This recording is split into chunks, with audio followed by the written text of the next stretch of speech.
What's going on, Poke people? Welcome back to Cubone Radio, your one-stop shop for all things Pokemon, video games, TCG, and everything in between. We're continuing on with our playthrough of Pokemon Fire Red, and this is episode 4. We just finished off getting our water badge and going through the gauntlet and helping a guy get out of a jam with a Clefairy. Sounds like an odd Thursday night.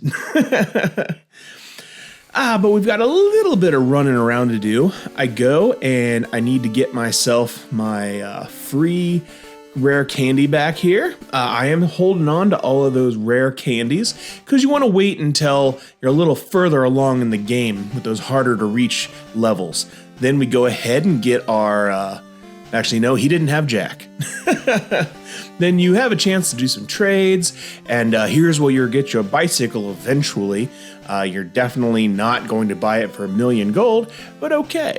We're going to pick up some super potions, get some more antidotes, because I always get poisoned, and pick up some more repels, and an escape rope, because those things can come in pretty handy. We'll go ahead and heal up just to make sure we're topped off for the trek and hop back into it.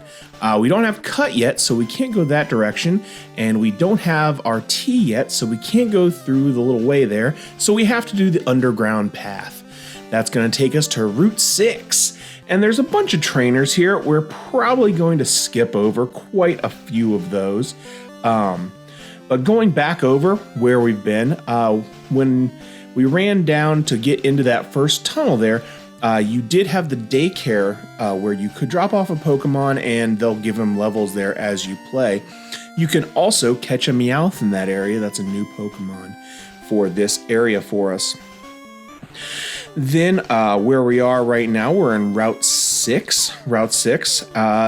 Nothing crazy here. You can also get a Meowth here, but everything else is pretty basic.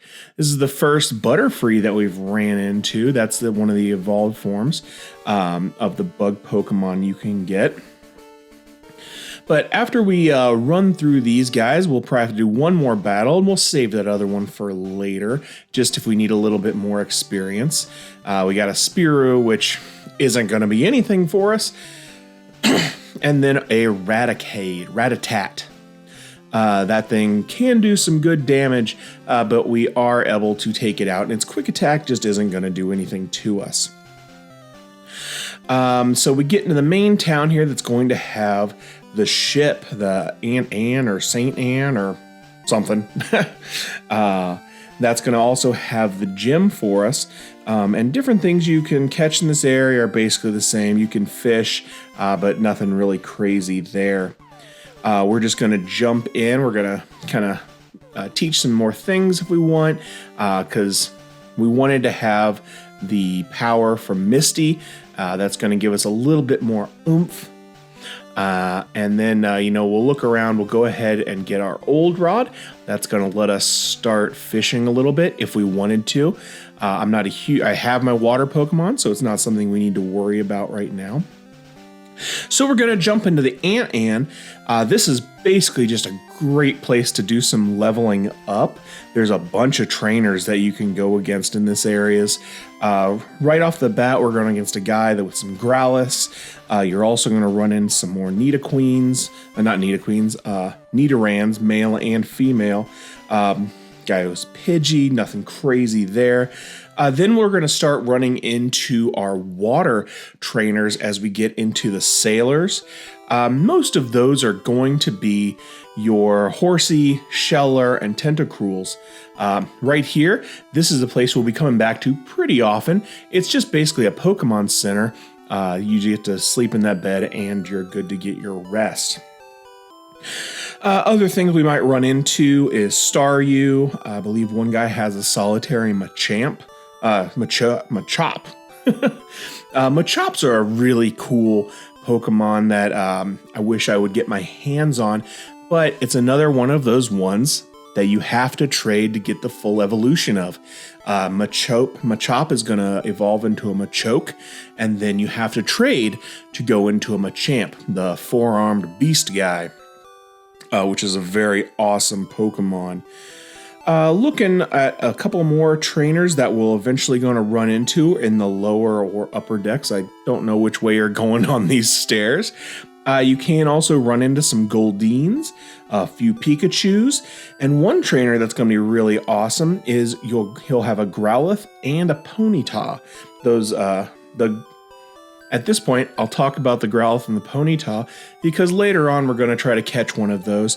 And this is another one that's an exclusive for your red and green. If you've got red, you can get Growlithes. If you've got green, you can get Ponytas. And these are kind of, one is really good for physical attacks, one is really good for special attacks. But I think the better version is the Growlithe. They both only have a one evolutionary thing, so wait, I may have gotten that backwards. Ponyta. I think Ponyta you can get in this section as this Fire Red as well. I think it might be the little fox Pokemon that goes into Ninetales. That's it. Yeah, the Ninetales pre-evolution is the one you can't get in Fire Red, so disregard what I just said about the Ponyta. Vulpix. You can get Vulpix in green. And Vulpix is going to be your more special-oriented attacker, and Growlithe is your more physical-oriented attacker. It's actually a really good fire Pokemon. I'm definitely going to try to pick up a Growlithe to be my fire type that I want to play in. But right now, we're just trying to level up our Geodude, which, truthfully, is not the best place for Geodude to be leveling up because we're running into lots of water Pokemon and he's taking a bunch of damage. But we are, just trying to spam some different guys and go through these trainers here. This guy doesn't have anything. And then these guys will want to attack you. Fisherman, so, fish. He's got the Goldeen. Luckily, we're starting to overlevel them just a little bit, and our attacks are doing a lot of damage. So they're not able to do a ton of stuff, and they're doing this water spout attack that does absolutely nothing to us because we're going to be two-hitting them anyway. Tentacruel can do a wrap attack, and I believe they also have a poison attack, which can be really irritating. And then we've got a nice Pikachu trainer here that is just, basically fodder for us because we're basically using this guy because we want to go against electric trainers. We're getting pretty low, so we'll head back to the free restore area here and then maybe go downstairs and go through some more trainers. We don't actually have to face that guy, but you can see a Machoke in the wild. Pretty cool. Got another seaman here. And we get to see a Horsey for the first time, I believe. Horsies, water type. They do bubble. I think they do a some kind of smoke screen. Sheller doesn't do a ton either. And the magnitude is going to do a bunch of damage. Was not expecting to get hit a crap load of time with some ice spike attack that I didn't know existed. So we had to, bring out the Wartortle and get him taken care of. Wartortle is getting really close to the cap of levels that we can control. That's why I also haven't been power leveling him. I don't want to get him, being disrespectful. Again, I'm not sure if ones that you get from the beginning would not listen to you very much, but I know wild Pokemon, once they go over your power level, will start to not listen to you. But I think you get a little bit of leeway with your starter Pokemon. I just don't want to risk it. So right now we're up at 28, and that's just going to make him basically indestructible in this area, especially against a bunch of Pokemon that are just his type. His bite attack's going to really just tear him up. Tentacruel, does confusion, which really sucks, and then poison sting, which, hey, surprisingly did not poison us. I'm shocked. Starmie's going to use water gun. That's going to take him out. I want to train this guy up more, but water is just not the best thing for him to have. Okay, so we're finishing up these trainers here. We've got another fisherman. And then I think we have another sailor. I mess up and bring out my Spearow. I go ahead and just switch out because it's not going to be any kind of problem. I do get poisoned. Yeah, poison. You can see my love for that happening now.